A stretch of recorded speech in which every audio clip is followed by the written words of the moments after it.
Yo, what's up guys, it's Talon, and today we're going to be talking about how we got a 77% win rate, 2 challengers, solo queue only. So this is my ADC account. As you guys can see, the stats are pretty nuts here. 77% win rate, basically half of MVPs and S ratings from my games. 938 gold per minute and 35,000 average champion damage dealt. And then we'll go here to the champions here. You can see Corki and Zaya are the ADCs. I'm playing, I played about 100 games of those champions, and we have an autofill. Obviously that happens when you're playing ADC, you get autofill a decent amount.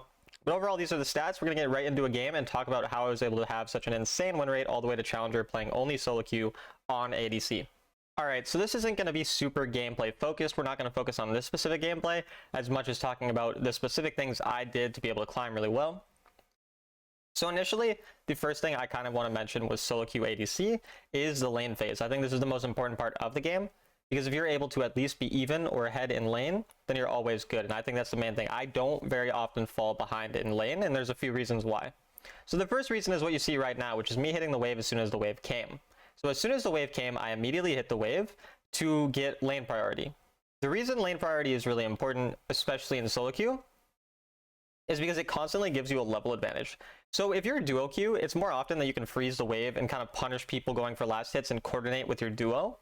But when you're solo queue, usually your support's not going to do that well. And so what you would rather do is do what I'm doing here, which is push the wave quicker than the enemy, get right on the wave as the next one comes. That way you constantly have level advantage. You constantly have the lane prio if you need to rotate to Herald to help your team.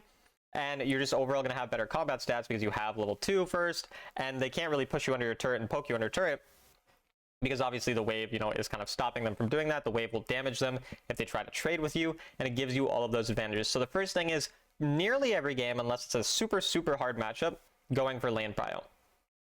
Then the thing after that is identifying your strengths and weaknesses in lane. So for me, I will typically look at two things. Does my team, or does my lane phase have better all in? As in, do we have better, we go in and we fully kill someone, we hard commit to getting a kill? Or do we have better poke? Obviously we know what poke is, just more damaging abilities from long range that the enemy can't respond to super well. Or do we have better sustain, which kind of relates to poke? And so if we look in this lane, for example, I need to think about the specific strengths and weaknesses of my lane versus theirs. So Kai'Sa, she doesn't like trading in minions because her Q can't be isolated if she's trading in minions. So you saw me multiple times earlier on in the lane go and walk up to her and trade auto Q for auto Q because I was in minions and I would take less damage. Alongside that, I know I have the better poke / sustain because I have a Nami, which is a support with healing. Meanwhile, they have a Lulu, only a shielding support. So when you're against shielding supports versus when you have a healing support, the healing support have better sustain, and so you can poke more often, you have the poke advantage. Whereas Kai'Sa, she has better all-in than me because of her passive, where if she gets 5 procs on it, then she does bonus magic damage. And so for that reason, I was trading and poking really aggressively onto this Kai'Sa early on in the lane, which gave me a health advantage. Even though we got even health from our trades, if we go and look back at some of the trades, I'm going to just go back real quick and kind of show you guys what I mean. Like, look at this trade. We were even health on this trade. I even lost a little more health. She loses a little more here, so we have a slightly advantageous trade, but not a big advantageous trade. And then look at it here. I'm getting my health back higher and higher. She's never getting her health back higher and higher, which is why, despite the fact that we actually went even on the trades in terms of damage, you can see that it leads to me being up about 50% HP, which ultimately led to this solo kill here. And so, again, understanding the specific lane matchups, better all in, better poke / sustain, which do you have? And then playing around that. So if I had better all in, I would only play usually for 2 trades. So what's going to happen typically when you have better all in, it's really hard to just one-shot anyone, from like in the early game.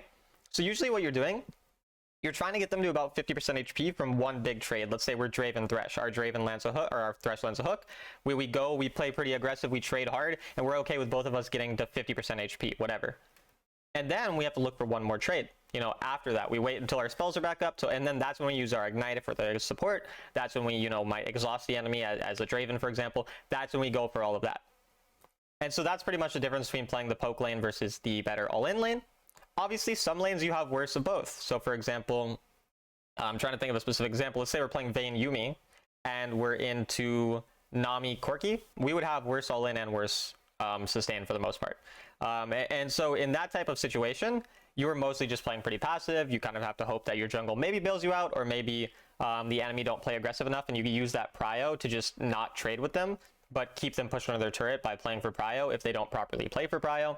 But those are definitely going to be some of the matchups that are more difficult, and you are, you know, in certain games you're going to fall behind. It's unavoidable that in some games you will go behind in gold, and those are going to be the types of matchups where you don't have an advantage of either, that it's going to be the easiest to go behind. But again, you still follow the fundamentals of playing around lane prio, playing around level advantages, and then lastly, playing around aggression based on your jungle. So if my jungle is on my side of the map, for example, I might trade a little harder. Understanding that type of thing as well. Obviously, if enemy jungle's opposite side also want to trade harder, if they're same side, might trade less. And then utilizing tempo to properly recall and not overextend. So, for example, here I do know that the enemy had to recall, and so I know I can get some plates out, but I don't want to stick around for too long, so I'm just going to get one more plate. And then what I end up doing is I clear this wave, as you see, so that they can't punish my recall. Because when they recalled, there was a wave coming because they were low health and we were winning lane, and so I was able to get plates. When I want to recall, I push the wave right away. They can't do anything about that because now, you know, they don't get any plates out of it, nothing like that. So again, we continue to poke the plates here, as you see. We push the wave once again. Notice how before I recalled, I pushed again a wave because I have the prio because I went in the lane, and now I get to recall for my item. I hit my item plus boots. Very common sequence I'm able to follow is, again, all these lane phase things we spoke about earlier, and then the last minute I'm able to get that wave push if I'm in the advantageous situation in the lane. Sometimes even when I'm not in the advantageous situation, if the enemy just recall improperly, I can still do that, get a recall for my item, and then be perfectly set up for a team fight, as you see here, where I have everything I want. Notice how I'm not immediately rotating to the team fight. I was looking for the wave first. Now in this case, the enemy come pretty quickly, so I do actually go to the fight. But oftentimes I'm going to prioritize a wave over dragon. Gold is all I care about in the early game, and so if I can get first turret, for example, and they go and they fight the dragon, I'm fine with that. But obviously if I do see a fight break out here and I know that I can win it because I've hit my power spikes in terms of Essence Reaver plus Gluttonous Greaves, I will play for the fight. So it's not like I'm never fighting early game, but I do always prioritize that wave. I'm looking for it. You can even see I don't even help with dragon. I just go straight and get first turret because this is way more valuable use of my time. I don't care. My team's going to get the dragon. Good for them. They can go do that. I'm going to get a giant gold lead. That's what I care about. I value the gold always in the early game more than objectives and fighting. And then once you hit 2, 3, 4 items on Quirky, you're really going to be starting to one-shot people, and that's typically how we prioritize things. When you have an early game that goes really well, as you saw here, you can also do what I'm doing here, which is going towards the top side of the map after you take out your turret. So since I took out the turret early, I knew that I was strong enough to be able to rotate to the top side and play for the turret. Now you don't want to do this when the enemy ADC is really good at pushing and they have a wave pushing into you. So if it was a Tristana or a Jinx and they had the wave pushing already like on my turret, I wouldn't have done this. But because I had the lane prio, I already pushed out the lane, and Kai'Sa's not the scariest when it comes to pushing, I can do this. I get lucky and Kai'Sa matches me. If the Kai'Sa was smart, she would have played for that bottom lane turret and at least gotten something. Instead, she matches me, and obviously she's going to lose that because we're way stronger. And this is a very common thing that people do as well. They try to match you and fight you despite being behind. So for me as an ADC, when I'm ahead, I do these things like rotate to the top turret after a recall, after pushing bottom lane wave, so that I can then take the top turret after I already got my bot turret. I do these types of things to snowball and to get a bigger lead, and then you see now I'm playing around mid turret because that's the last turret that's available. But when I'm behind, and I've made plenty of videos on being behind, you can look at my ADC playlist and whatnot, I won't do this. I do the opposite of what Kai'Sa did. So when I'm in Kai'Sa's situation, the difference is whenever Kai'Sa's in my situation, she's probably not going to snowball as hard as me. And then when I'm in her situation, because naturally you're going to lose some lanes, I would go opposite side. I would farm enough and I'd have a chance at winning. I'm still going to lose a lot of those games that when I'm in Kai'Sa's situation, because obviously, you know, they're down a lot against a fed Corki. It's a hard game to win regardless. But I would have a much better chance at winning that game despite her not having good teammates, despite her having a bad lane phase, because of the fact that I understand, you know, you want to fight when you're ahead. You don't want to fight as much when you're behind until you hit certain power spikes. So for example, even though I may be behind on Corki, once I hit, say, third item, fourth item on Corki, regardless of if enemy are on 5 items, I know I can fight. I'm not going to 1v1 that 5-item person, but I'm going to be strong enough to fight the rest of the enemy once I farm strong enough, and then maybe a couple of the enemy make a mistake and they get bursted down by a 3-4 item Corki because that's a really strong champion. And then from there, we're kind of able to carry despite maybe being behind. Again, whereas the Kai'Sa doesn't really do that as well and is a bit more matching me. So again, here I'm able to match the Kai'Sa pretty easily. No real worries there. I didn't miss that cannon minion. You missed that cannon minion. You didn't see that. Challengers don't miss cannon minions, so it was like a glitch on your screen. And then I get greedy here. So this is just a mistake by me. We can see I end up just going too far forward.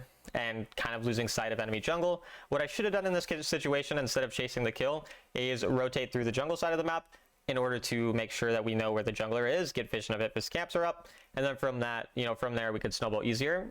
Whereas what I did is very risky. We're already in the lead, we're already winning the fights. There's no reason to, push so deep when I don't have as much information. So just like I did say, you want to fight more on ADC, you also want to still take, or when you're ahead rather, you want to also just take smart fights when you're ahead. You don't need to take every fight when you're ahead just because you are ahead.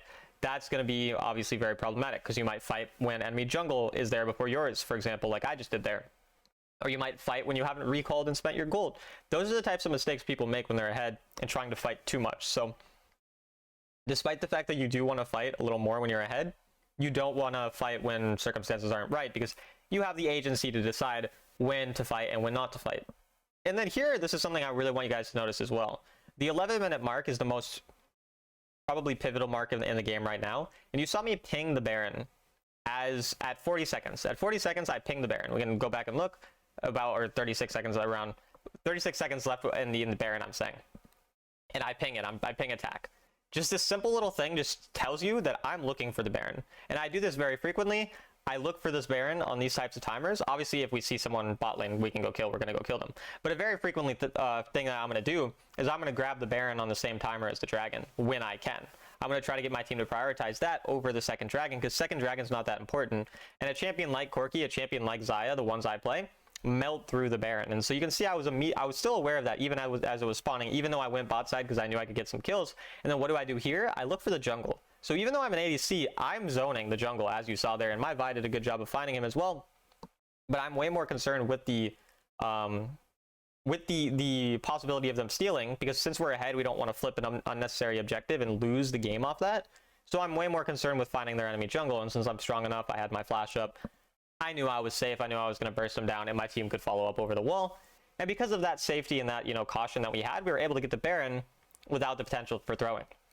And again, this is one of these things where a lot of people, when they're ahead, they will do these types of flips, and still 75% of the time, you're probably going to win the game because you're ahead.